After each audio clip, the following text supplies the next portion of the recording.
Hi guys, it's Tree, and today we are going to be discussing Rose-Petal Place. So Rose-Petal Place is a line of toys that came out around 1984, almost simultaneous to the time that the TV special aired. It was syndicated for several years. I think there's two TV specials, but one in particular I remember checking out from Blockbuster as a youngster, and my dad recorded it on a VHS tape for me, and I watched it basically until the tape ran out. And this is I got a set of these six dolls in boxes. The boxes are not in very good condition, but I replaced the film on these dolls because they were extremely yellow, a little bit brittle, and very damaged. But apparently, if you look at the name here, this is the Canadian version of the box. So you see they have like the French names of the characters, but I grew up loving this franchise very much. And let me show you some of the more details with the box here. It's really early in the morning just before work, but I just thought I would hop on to show you another franchise of dolls that I had. I started collecting dolls last year around March, and it's been a year and a half, and I've been really pleased with what I've been able to collect. The difficult thing about showing you Rose-Petal Place is that she has a curved plastic transparent cover here, so it's the glare is quite terrible. But I just wanted to show you some of the features of the character. Each doll character comes with a mini purse satchel that cinches.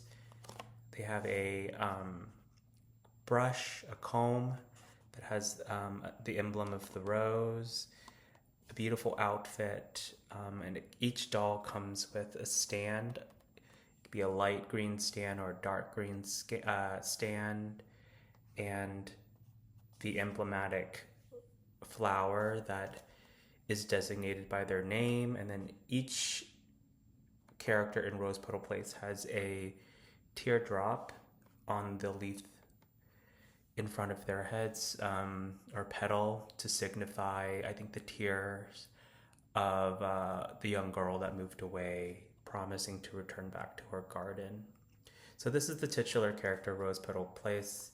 I think the official name, there's always a hyphen, Rose hyphen Petal, but it's from 1984. Kenner produced this line, and let me show you the rest of the dolls here. So this is Rose-Petal. I really like her um, color palette.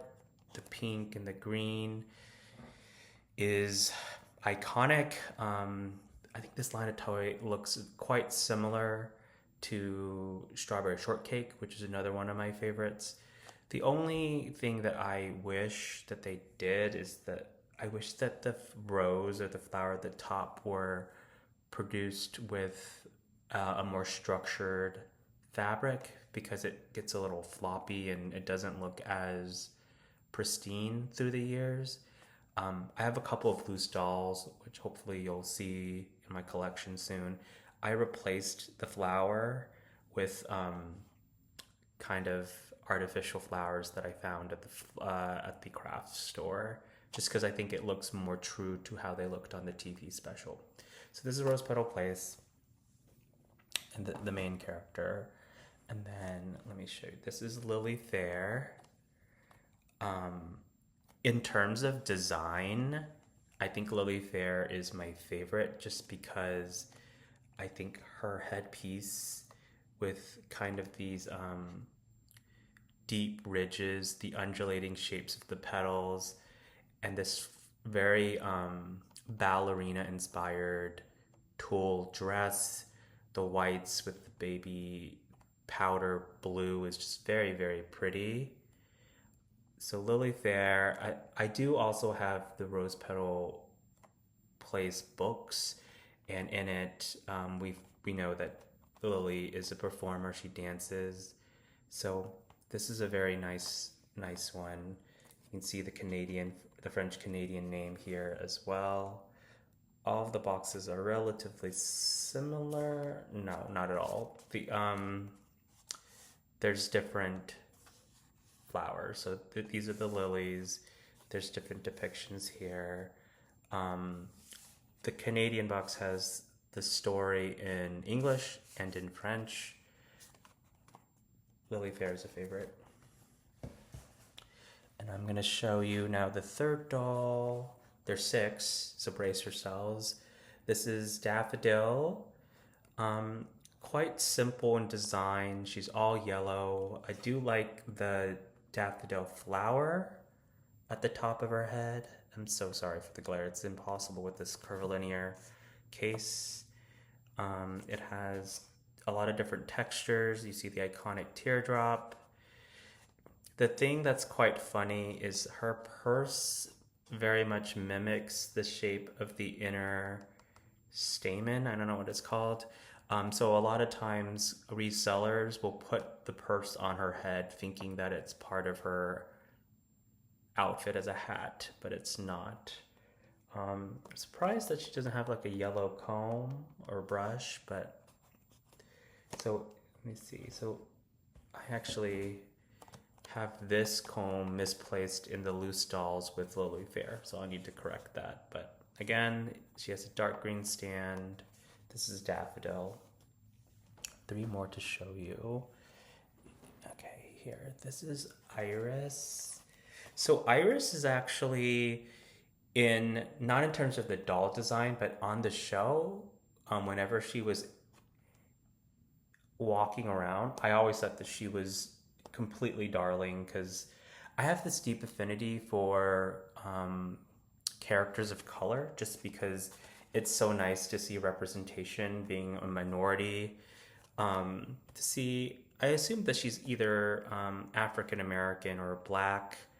I should say African American because this is a global franchise.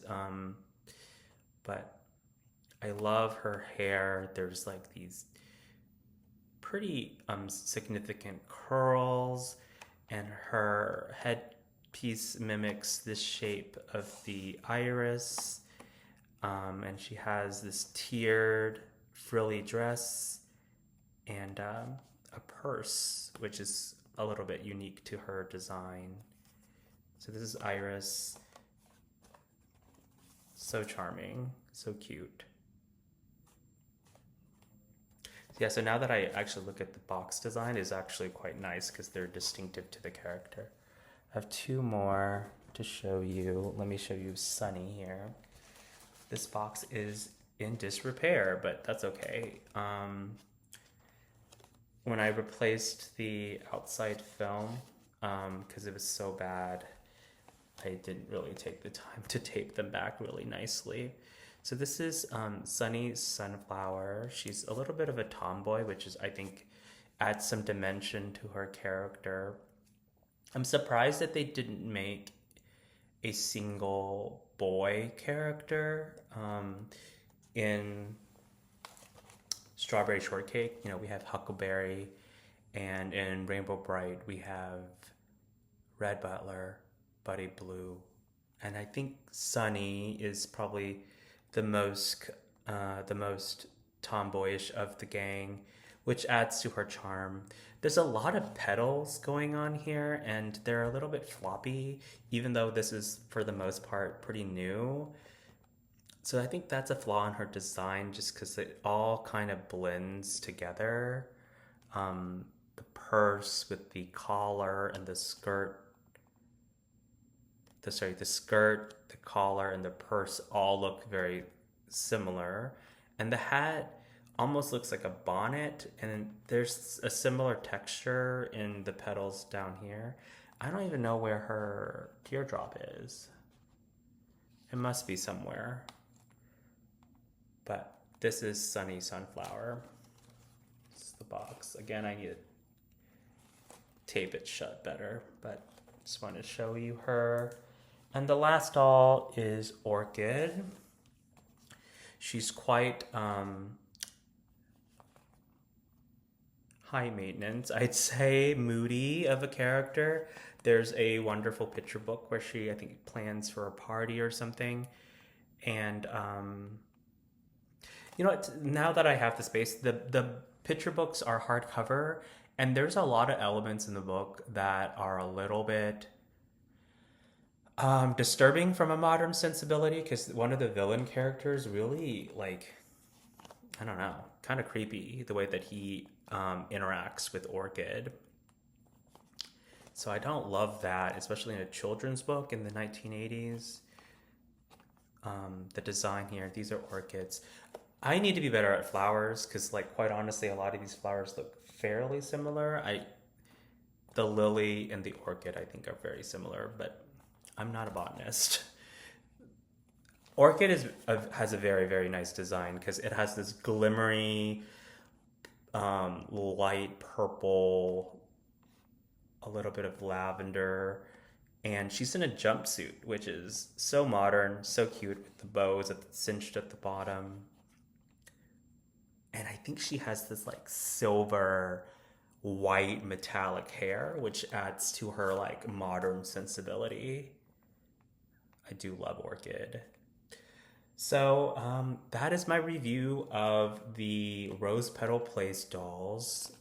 And someday I'd like to expand my collection. I do have Nastina loose. I also have the cottage. My friend Jay, who's a custom creator, he added some stairs with polymer clay and wire, and it's awesome. And then I also have the car, the rose petal. I want to say Batmobile, but it's not a Batmobile. It's this slender, sleek pink car that Rose Petal drives in the TV special.